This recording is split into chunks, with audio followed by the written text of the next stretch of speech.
Hosted by you/Keem_throwaway21. My girlfriend, Melissa, 26F, and I, 26M, have been dating for a little less than 2 years. It's been an amazing relationship, admittedly my only one, but I am really happy with her. We are both in PhD programs at the same university, where we met, but in different STEM fields. We've been considering moving in together, getting pets, and overall, I'd say our relationship is pretty serious. She has even mentioned getting married before. I can definitely see a future with her, but it's still a bit early for me. Right now, I'd like to focus on my research and securing a future that can support both of us. She took that kind of harshly, but I just wasn't ready to commit to something like that yet. That was the only bump we've had until Natalia entered the picture again. Some background info: Natalia and I went to the same college for undergrad. She studies the same branch of biology that my current girlfriend studies and is a year younger than I am. We were in the same science-related clubs and a professional fraternity together and quickly became very close friends, as Natalia and I had extremely similar personalities and interests. We spent weekends together and were each other's dates to all formal events, but we never dated, even though we both liked each other and slept together. We were just too scared to ask the other what they wanted. It sounds silly and immature, but that's just what happened. We were essentially friends with benefits for 2 years, but we always knew that we had very different plans for the immediate future. I was graduating before her, and she was going to move to another country to work and do research before coming back to the States for her PhD. It was kind of an unspoken recognition that when I graduated, we were going to go our separate ways, but we always joked that maybe we would run into each other again since we had the same dream school for grad school. We tried to remain in contact when I left, but it was just too hard on both of us. We missed each other but were busy with our own lives, and eventually, we stopped talking. No hard feelings, it happens. We moved on. That was almost 5 years ago. Before Melissa, I used to wonder if Natalia and I could have made it together, but now that I have a girlfriend, that hasn't popped into my head at all. I am happy now, or at least I was. Last year, Natalia was accepted into the PhD program at my university. It's the same dream school we talked about years ago. I didn't know this until a little over half a year ago. One day, my girlfriend came over because she was really upset. I will spare most of the details, but basically, a professor in her department had told her that he had room for one more grad student to join him on one of his research trips to South America the following summer. My girlfriend really thought he was going to pick her because they had a pretty good relationship, but he had met with her and told her that there was a new grad student who already had experience with this particular species, worked with the South American university he was collaborating with, and spoke Spanish. She was denied the position, and I tried to explain to her that some people just have different expertise. Over the next month, she would tell me more and more about this new grad student, how everyone who met her practically fell in love with her or found her extremely interesting, how she was super cool, how people fawned over her, etc. It made my girlfriend extremely sad because she has always had issues with insecurity and feeling like she has to try extra hard for people to think she's worth anything. I tried to tell my girlfriend that she is great at what she does and to stop comparing herself to other people because it just makes her upset, but she said, "No op. You haven't seen her yet. She's extremely smart, she's been all over the world, she's a literal 10. Natalia is utter perfection." I kind of froze at that moment because somehow I immediately knew this was my friend. I kept trying to tell my girlfriend all the ways I admired her, but I realized it wasn't helping, so all I would do was listen to her and be someone she could vent to.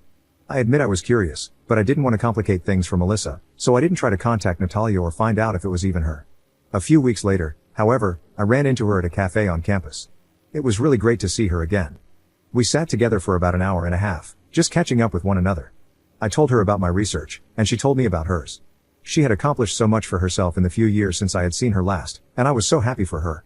I told her I had a girlfriend who was in the same department as she was, and she asked if we could all hang out sometime since she was still new to the town.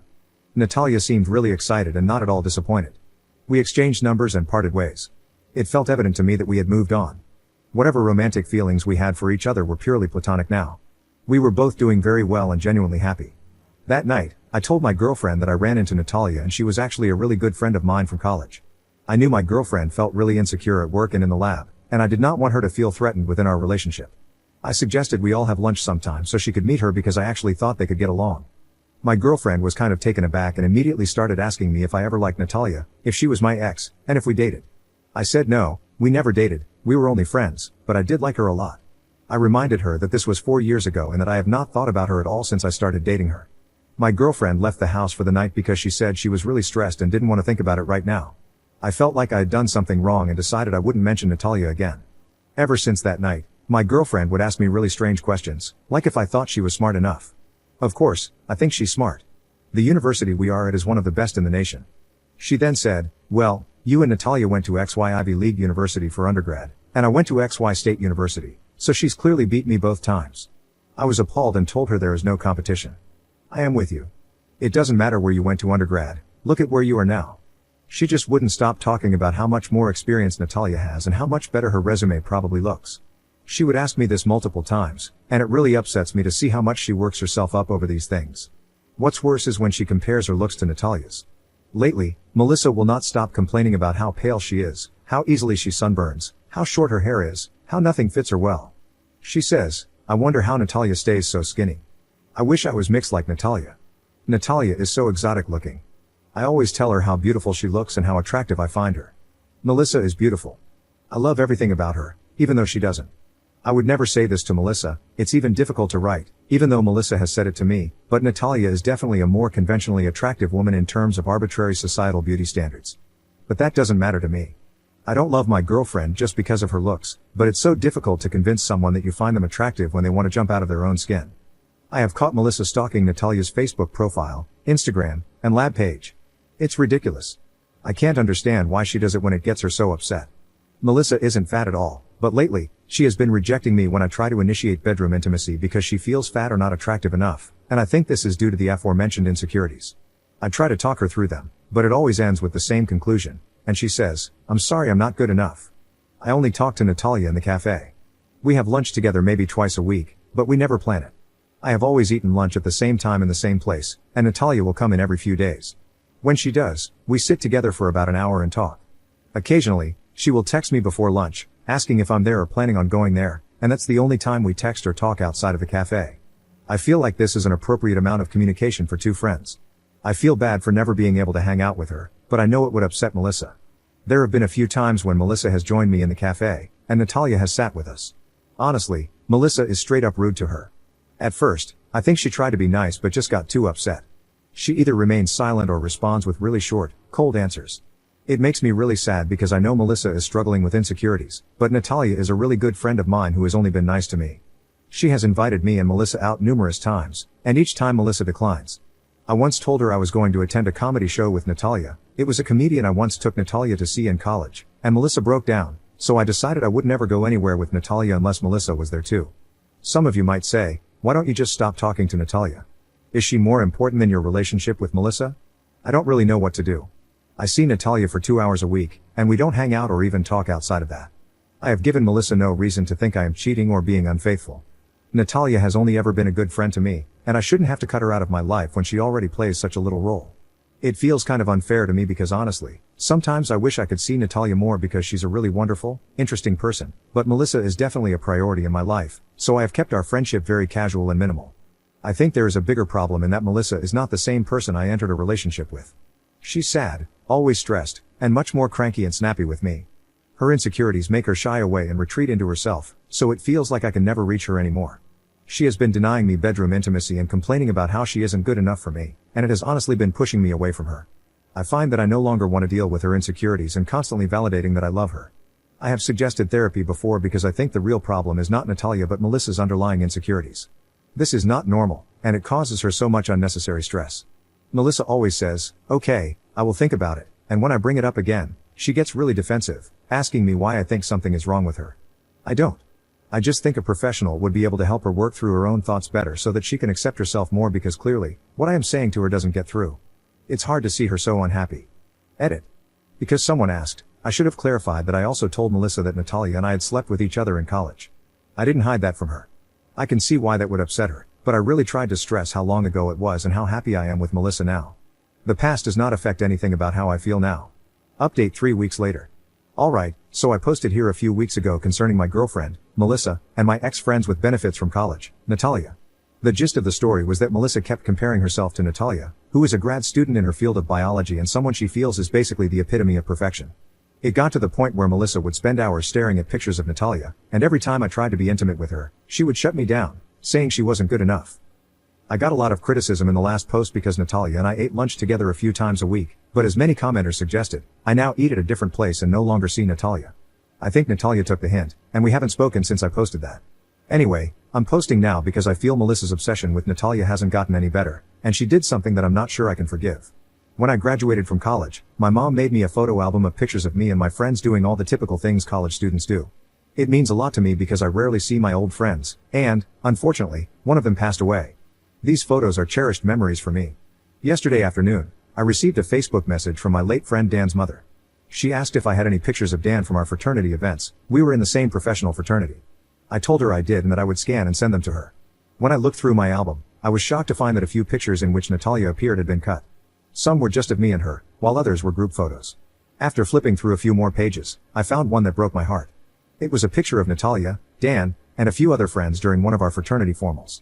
I kept searching through the album and found that about 12 pictures had been cut, 3 of which included Dan.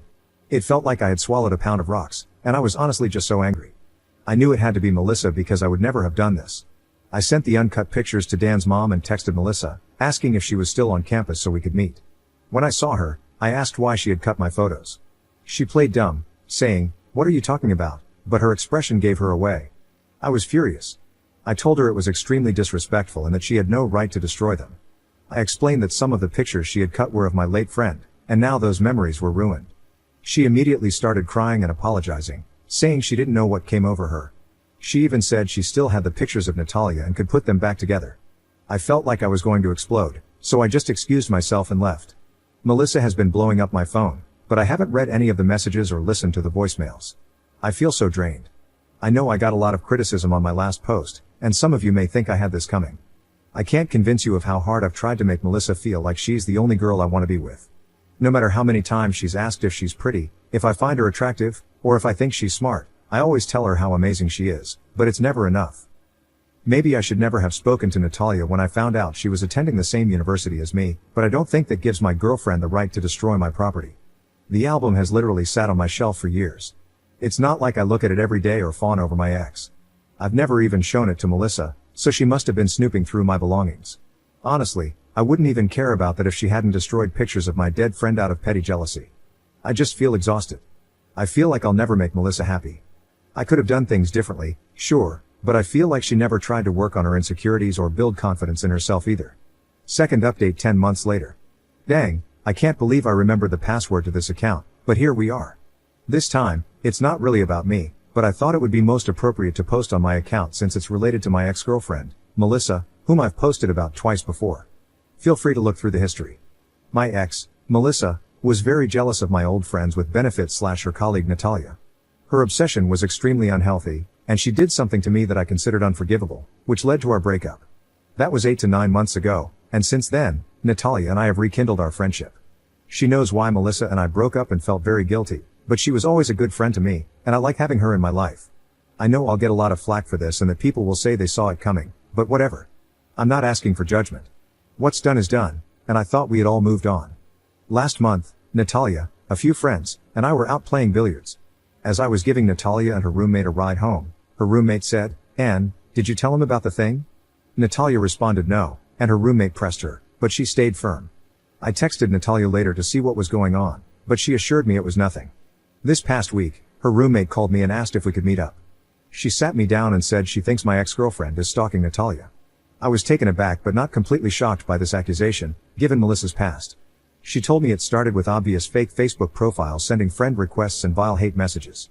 Then, Natalia began receiving calls from random numbers claiming to be following up on Craigslist escort ads with her name, picture, and number.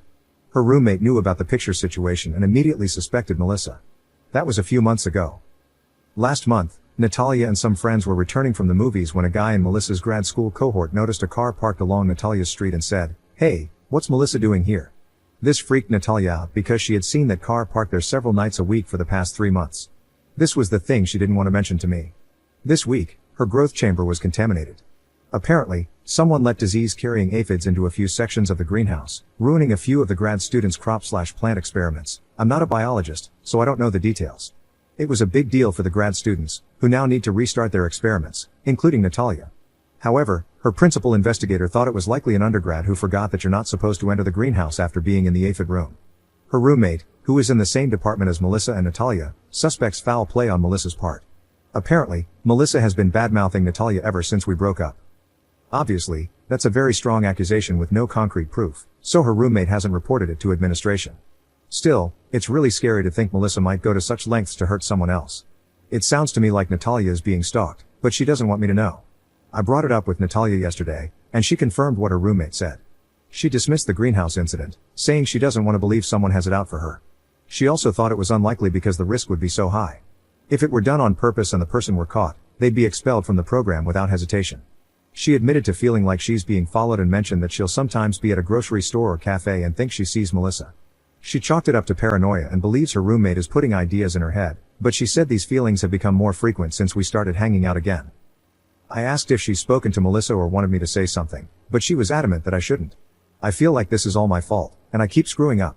If I had left Natalia alone after breaking up with Melissa, this wouldn't be happening to her. I haven't spoken to Melissa since the breakup, only to return the items she left at my house, and I don't think talking to her now would help. I wouldn't doubt that Melissa is capable of stalking or sabotaging Natalia's work, given her history, but I haven't seen any of it firsthand. Is there something I can do before this gets worse? In my last few posts, many people said I handled things poorly, and I want to make sure I do something right for once. Should I stay out of it? Should I investigate? Please give me advice, not judgment. I'm really worried about my friend. Commenter. You do nothing. Natalia needs to start keeping a very detailed ledger of every incident where she suspects Melissa is harassing her. She needs to report to campus police that she has a stalker to create a paper trail. Ops response. Both she and her roommate are doing this just in case. Her roommate feels 100% sure that the greenhouse incident was Melissa's doing, but Natalia is waiting for more proof.